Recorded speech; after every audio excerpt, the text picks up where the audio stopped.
Hello students, welcome to biology class. So today we will take the chapter living world. ठीक है, जैसा हमने पढ़ चुके हैं ये चैप्टर, ठीक है, हम इसका रिवीजन लेंगे द लिविंग वर्ल्ड. ठीक बेटा. सो इसके कुछ इंपॉर्टेंट कैरेक्टरिस्टिक्स जो है हमने स्टार्ट करे हैं, राइट करके रखे हैं आपके लिए कि लिविंग ऑर्गेनिज्म के क्या क्या कैरेक्टरिस्टिक्स हो सकते हैं. ठीक है. So the first most important characteristic it would be a growth, that every living organism it will grow. ठीक है. तो ग्रोथ जो है वो किसमें हो सकती है, वो that is in increase in mass and increase in number. अगर किसी का वेट जो है वो बढ़ रहा है या उसका सेल का नंबर बढ़ रहा है तो ग्रोथ हो सकती है. ये दोनों कैरेक्टरिस्टिक्स जो है ट्विन कैरेक्टरिस्टिक्स है ग्रोथ के.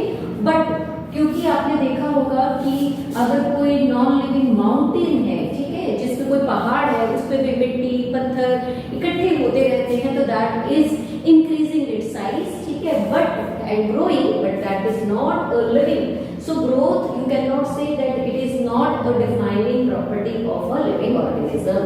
ठीक है. ग्रोथ जो है वो डिफाइनिंग प्रॉपर्टी नहीं है किसी भी लिविंग ऑर्गेनिज्म की. ठीक.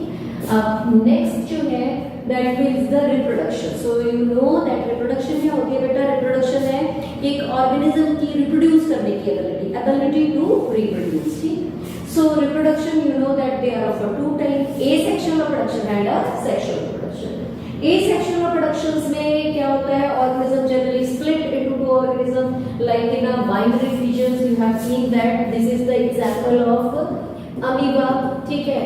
Then spore formation में आपको पता है फंजाई में spore formations होती है. Fragmentation का एग्जाम्पल आपको पता है स्पाइरोगायरा जो है इसका एग्जाम्पल है. वेजिटेटिव प्रोपगेशंस किसी भी स्टेम में, रूट में, ट्यूबर्स, ठीक है, इसको हम वेजिटेटिवली प्रोपोगेट करने के लिए यूज कर लेते हैं. तो रिप्रोडक्शन जो है वो डिफरेंट टाइप्स की है. अब होगा यूनिसेलुलर ऑर्गेनिज्म जैसे अमीबा हो गया, बैक्टीरिया हो गया. ठीक है. रिप्रोडक्शन जो है ये सिनोनिम है ग्रोथ के और ये मल्टीप्लाई करेंगे. ठीक है.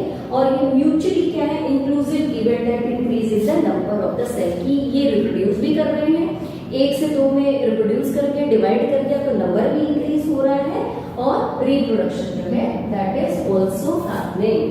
देन आती है बेटा सेक्सुअल रिप्रोडक्शन. तो सेक्सुअल रिप्रोडक्शन जो है बच्चे, this is the characteristic of the higher organism. It is most common in a higher organism, whether it's a plant, whether it's a animal. It involves the formation of the gamete. Gamete form होंगे, fuse होंगे, zygote बनाएंगे. Zygote will transform into an embryo and that will transform into a new young one. ठीक है. तो higher animals and plant जो है, ठीक है, उसमें ग्रोथ जो है वो लिंक्ड है बट म्यूचुअली एक्सक्लूसिव है. ठीक. पीछे आपने बोला है सेक्सुअल रिप्रोडक्शन में म्यूचुअली इंक्लूसिव है. अब you have seen that a certain organism they do not reproduce. ठीक है. डायरेक्टली सेक्सुअल रिप्रोडक्शन का रिजल्ट नहीं है.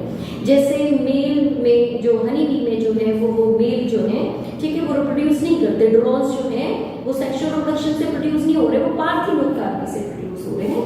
पार्थिनोजेनेसिस से सॉरी रिप्रोड्यूस हो रहे हैं. तो वो कैरेक्टरिस्टिक फीचर मतलब. और आपने ऐसा देखा होगा म्यूल, वो सेक्सुअल रिप्रोडक्शन का रिजल्ट नहीं है. या कुछ लिविंग ऑर्गेनिज्म में ह्यूमन बीइंग भी ऐसे हो सकते हैं कि स्टेराइल. इट डजंट मीन कि दे आर नॉन लिविंग, वो नॉन लिविंग नहीं है. तो इसीलिए रिप्रोडक्शन को आप एक डिफाइनिंग प्रॉपर्टी जो है वो नहीं कंसिडर कर सकते लिविंग ऑर्गेनिज्म की. एक इंपॉर्टेंट प्रॉपर्टी तो है लेकिन डिफाइनिंग प्रॉपर्टी नहीं है किसी लिविंग ऑर्गेनिज्म की. Then it is the metabolism. Metabolism क्या होता है बेटा? It is the sum total of all the chemical reaction which are going to take place inside your body, whether it's anabolic मतलब कुछ बन रहा है या कैटाबॉलिक कुछ टूट रहा है. ठीक है. तो मेटाबॉलिज्म जो है वो लिविंग ऑर्गेनिज्म की एक इंपॉर्टेंट प्रॉपर्टी है. ठीक है. ये आएगा पहला कैरेक्टरिस्टिक आया जिसको आप बोलो कि डेफिनेट प्रॉपर्टी है लिविंग ऑर्गेनिज्म की. ठीक है. Defining property. बट क्या हो रहा है कि जो आइसोलेटेड केमिकल रिएक्शन आप लेबोरेटरी में करवा रहे हो, ठीक है, इन विट्रो वर्ड बोला है हमने, तो वो लिविंग रिएक्शन तो है बट लिविंग ऑर्गेनिज्म नहीं है. ठीक. देन आ जाता है सेलुलर ऑर्गेनाइजेशन. तो आपने अभी पॉरिफेरा भी पढ़ा. ठीक है. एनिमल किंगडम में जो है कैरेक्टरिस्टिक पढ़ी लिविंग ऑर्गेनिज्म. तो सेलुलर ऑर्गेनिकल लेवल मींस एक सेल के कंपोनेंट मिलके क्या बना रहे हैं, सेल. तो सेलुलर लेवल ऑफ ऑर्गेनाइजेशन एक डिफाइनिंग प्रॉपर्टी है लिविंग ऑर्गेनिज्म की. Then most important defining property क्या है? कॉन्शियसनेस. कि एक लिविंग ऑर्गेनिज्म जो है अपने सराउंडिंग को कॉन्शियस होना चाहिए, और इसमें जो है हम एनिमल्स में हम ह्यूमन बीइंग जो है वो हायर कॉन्शियस है टुवर्ड आवर एनवायरनमेंट। फिर आता है कि लेवल ऑफ ऑर्गेनाइजेशन जो है वो क्या क्या हो सकता है, ठीक है। तो जो है एक मॉलिक्यूल्स, बहुत सारे मॉलिक्यूल्स जैसे क्लोरोफिल बताया है, फॉस्फोलिपिड है, ये जब मिल जाएंगे तो कोई ऑर्गेनेल बनाएंगे। क्लोरोफिल बना लेगा क्लोरोप्लास्ट, फॉस्फोलिपिड जो है वो माइटोकॉन्ड्रिया का पार्ट हो सकता है। फिर बताने बहुत सारे ऑर्गेनेल्स मिल के जो है वो क्या फॉर्म करेंगे, सेल। एक सेल के अंदर बहुत सारे ऑर्गेनेल्स प्रेजेंट होते हैं। सेल प्लांट सेल हो सकता है, एनिमल सेल हो सकता है। सेल मिलके क्या बनाते हैं, टिश्यू।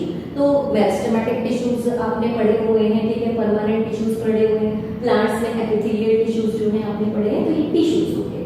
फिर जब भी किसी ये टिश्यू बहुत सारे मिल जाएंगे कोई ऑर्गन बन जाएगा, जैसे लीफ प्लांट में एक ऑर्गन है, स्टेम एक ऑर्गन है, रूट एक ऑर्गन है, देन एनिमल में स्टमक एक ऑर्गन है, किडनी एक ऑर्गन है, ठीक है, ये ऑर्गन है। उसके बाद ऑर्गन सिस्टम आ गया, तो रूट सिस्टम, शूट सिस्टम ये प्लांट के ऑर्गन सिस्टम हो गया, और एनिमल में डाइजेस्टिव सिस्टम, एक्सक्रीटरी सिस्टम, ये सब हो गया। फिर एक ऑर्गेनिज्म के पास क्या होते हैं, बहुत सारे जो है ऑर्गन सिस्टम प्रेजेंट होते हैं, ठीक है बेटा।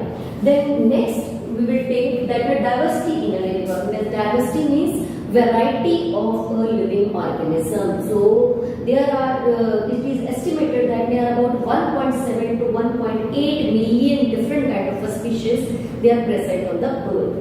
And Robert May जो थे हमारे एक इकोलॉजिस्ट थे, ठीक है, तो उन्होंने रफली एस्टिमेट किया है कि 7 बिलियन जो है वो स्पीशीज, ग्लोबल स्पीशीज डाइवर्सिटी जो इन्होंने बताई हुई है, ठीक है। और आपने अमेज़न रेन फॉरेस्ट का नाम सुना है, वो ट्रॉपिकल रेन फॉरेस्ट है, सबसे ज्यादा बायोडाइवर्सिटी वहां मिलती है। और पानी में भी ट्रॉपिकल रेन जो आपका ओशन है उसमें सबसे ज्यादा डाइवर्सिटी जो है हमें मिलती है, ठीक है। देन आता है कि ये ऑर्गेनिज्म हमें मिल गए तो क्लासिफाई करना जरूरी है, मीन्स ग्रुपिंग करना, इनकी सिमिलैरिटी और डिसिमिलैरिटी के बेस पे कुछ एक जो ऑब्जर्वर कैरेक्टर है उनके बेस पे इनको कहीं क्लासिफाई करना। देन आ जाती है नीड, क्या, what is the need of classification. So need is to make the study easy and manageable. Last आ जाती है टेक्सोनमी। टेक्सोनमी क्या है, टेक्सोनमी में हम वो रूल और प्रिंसिपल डिसाइड करते हैं किसी ऑर्गेनिज्म को आइडेंटिफाई करने में, क्लासिफाई करने में, उनका नेम देने में, ठीक है। तो what the rule you will decide, principle and rules for the identification of an organism, classifications and the nomenclature of an organism. Okay. The next one is a classical taxonomy.